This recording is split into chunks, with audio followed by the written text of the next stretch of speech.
Good morning, beautiful people. Hope you're having a great day so far.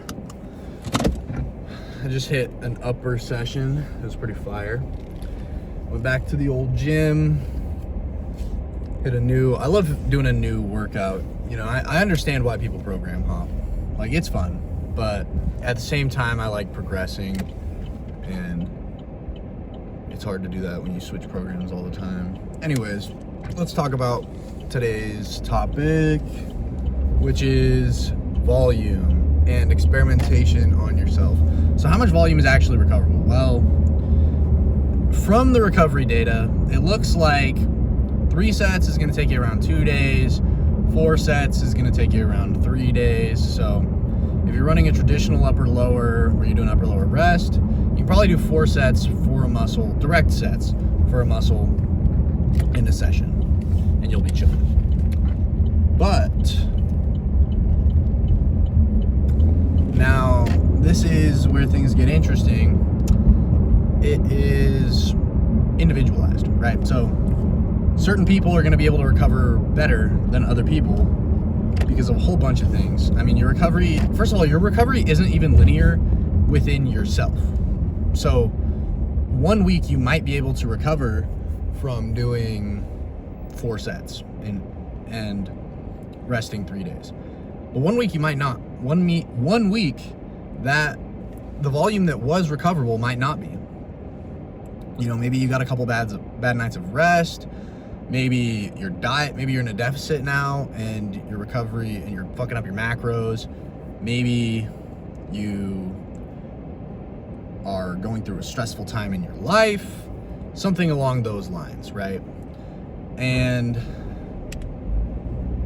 so that can all of those things can affect your recovery. And then also you can become better at recovering as you become more trained, because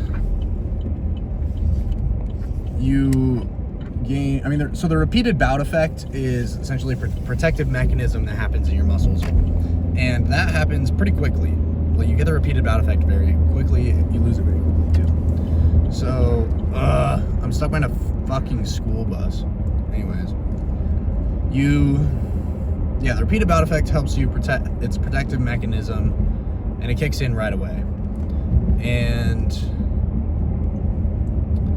this is one of the things, but also we have fiber type shifting, and then in between individuals, you have just fiber type dominance. I mean, the whole type 1 fiber dominant thing is overblown. You're just small and you have bad training. And, you know, if you really think that you're a type 1 fiber dominant, go run a marathon, bro. That's what God built you for, is running marathons. But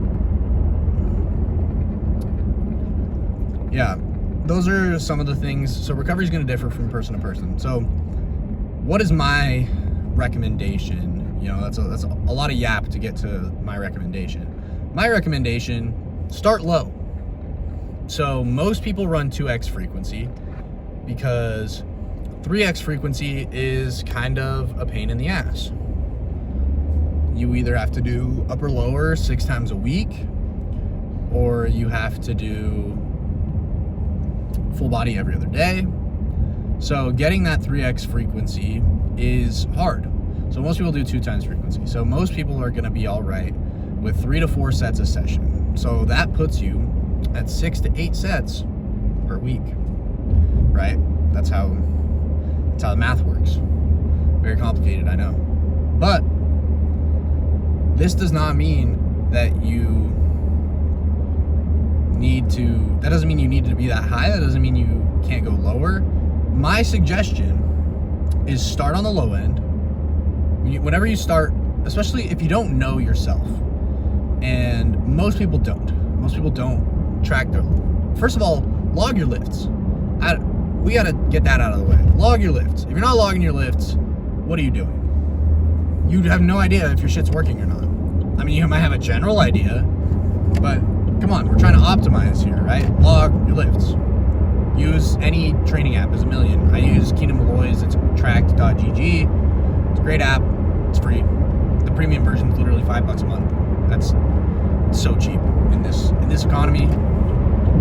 Get your it's cheap. It's cheap as hell.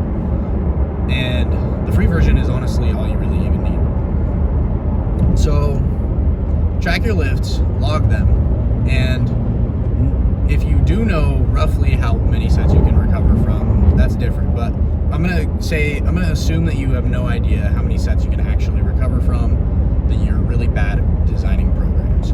So start with 4. Because we know the floor for growth is 1 set to failure twice a week. Actually, 1 set to 1 RIR twice a week will grow. Trained lifters will grow from 1 set done twice a week with leaving reps in the tank. So that's your floor. I will say start with 4 sets, because that's when diminishing returns start. If we're going from the Pelland meta-analysis, that's when the juice starts to become not worth the squeeze, is after 2 sets in a session. So doing those 2 sets, so that's where you're going to start with. You're going to do 2 sets per session, per muscle region. You can hit multiple regions. That's the important part here. We're talking about, so hypertrophy is motor unit specific. Now, different muscle fibers can be part of different motor units. A motor unit is just the muscle fibers that are all activated by one neuron. Like it fires, the neuron fires, and then it activates multiple muscle fibers. Now, different fibers can be part of multiple different motor units. It's called dual innervation. Now, this is where things get tricky. And this is where I will say, count your direct sets and don't over-isolate. So, things that I think are redundant to isolate. Again, this is my opinion. Side delts, rear delts, front delts. You seeing a pattern? What else? Yeah, that's it, honestly. the delts. You don't have to isolate your delts. Oh, traps. Like, literally, compound movements will get you so far. If you just pick some compound movements and get strong as fuck at them, you will go miles farther than everyone who's doing all this one exercise for each region and trying to mitigate everything else. Do your compounds. So pick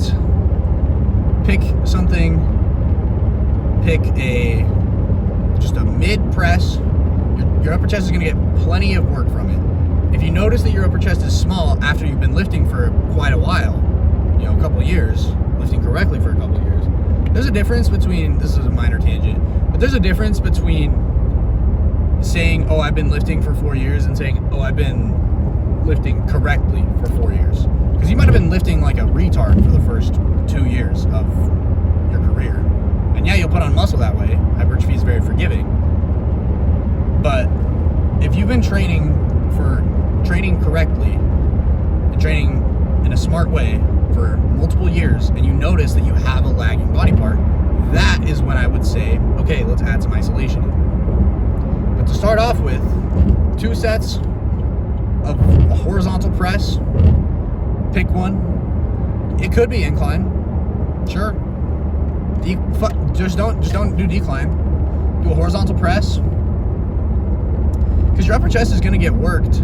The shoulder flexion component is going to get worked during your shoulder press, and your chest press is going to work the horizontal adduction. So you can pretty much get full coverage of the upper pec without isolating it. And so do 2 sets of a chest press. This is where my opinion differs from a lot of other people. I literally saw a reel from Paul Carter about this today, to not do a shoulder press on the same session that you do a chest press. I think that's dumb. To be honest. But do a horizontal press or a horizontal fly if you're worried about your front delt getting too much volume. Do a horizontal press or a horizontal fly, and then do a shoulder press. A shoulder press, a frontal plane shoulder press. Frontal plane is just out to the side. This is sagittal. Frontal plane shoulder press is gonna just blow up your side delts and your front delts. And you're gonna get some decent upper pec stimulus, depending on if you're doing sagittal plane, it's gonna be a lot more. If you're doing frontal plane, it's gonna be more mid delt, more medial. So pick those, and again, we're starting with 2 sets. We're just gonna do 2 sets of each. Pick a row. Do an upper back row. Drive your elbows into the ceiling. Really focus on retracting your scapula, right? As soon as your elbows come in line with your torso, your scapula should be fully retracted. Like, boom, full retraction, boom. I just keep thinking of Lyle McDonald made a video on rear delt, on upper back rows, and he was like, boom, boom. Each one, anyways. Let's see, what else? So you have your upper back row. Do something for the lats. Can you bias the lats? I don't know, and I don't care. It's anyone who says whether you can or can't bias the lats it's just their opinion, because there's not enough data to conclusively say you can or can't. So anyone that's saying it as if it is just not. They're just very overly opinionated. So I say do a pull down, both wide grip and both a wide grip pull down and a new short grip one, or what's that even called? Narrow grip. Do a wide grip pull down and a narrow grip pull down. I think a narrow grip pull down is better than a sagittal row. I said it. I don't think a neutral grip row is a great exercise, because the lat does scapular depression. It assists in it, whether it's not attached to it, but it does assist in it. So you're depressing your scapula. When you're doing a row, you're not really depressing your scapula. I mean, you should be, but I think it's harder for most people to do it. So when you're doing a narrow grip pull down, it forces you to depress the scapula. And I find that most of my clients just enjoy doing a narrow grip pull down more than a neutral grip row. I don't know what it is. I enjoy it more, and I feel like I can feel it more in my lats. Sensation's not a huge thing, not a huge deal, but it does matter, especially with the lats, because a lot of people have scapular dyskinesis. Don't worry, big word, I know it's scary, but it just means that your scapula does not move correctly. And yeah, so pick a narrow grip row pull down. Pick a wide grip pull down. Do a set of each. That's all you really need. Do a set of each. And again, because this is just what we're starting with, right? This is just what we're starting with. A set of each. Pick a tricep variation. Do 2 sets. Pick a, if you want to, again, getting into the can you bias this, can you bias that? I don't know, and I don't care. Just if you're that worried about it, do an overhead press, do an overhead movement, and then do one with your arms by your side. There you go. 1 set of each, done. And if you want to, and then for biceps, pick a curl that you like and get strong as hell at it. That's it. That's how you're gonna set up your split, and that's how you're gonna allocate your volume, so that you're getting 4 sets for each thing at a minimum per week. Now, you're gonna do that for a month. Assuming that you're picking stable variations. Neurological adaptations should be out of the way, especially if you've been training for a little bit. You shouldn't have really, we know that your progress after a month, after 6 weeks, that's how you can be really sure, but after a month, we know that you're recovering and you're progressing. We know that it's probably because you're actually gaining hypertrophy. So let's say you did it for a month, you've been progressing very quickly, and you want to throw more sets at something. go ahead. So pick one of your priorities that's at the front of your workout. So let's say lats are your priority, and you're doing one set of frontal pull downs and of wide grip pull, and you're doing one set of an aero grip pull. Well, now maybe we can throw in another set, or maybe you can throw in a set per. Maybe you can alternate. You can do 2 sets of the wide grip on one day and then 1 set on the other day, and then the next time, so do 2 sets of the wide and then 1 set of the narrow, and then the next time you go in, do 1 set of the wide and 2 sets of the narrow.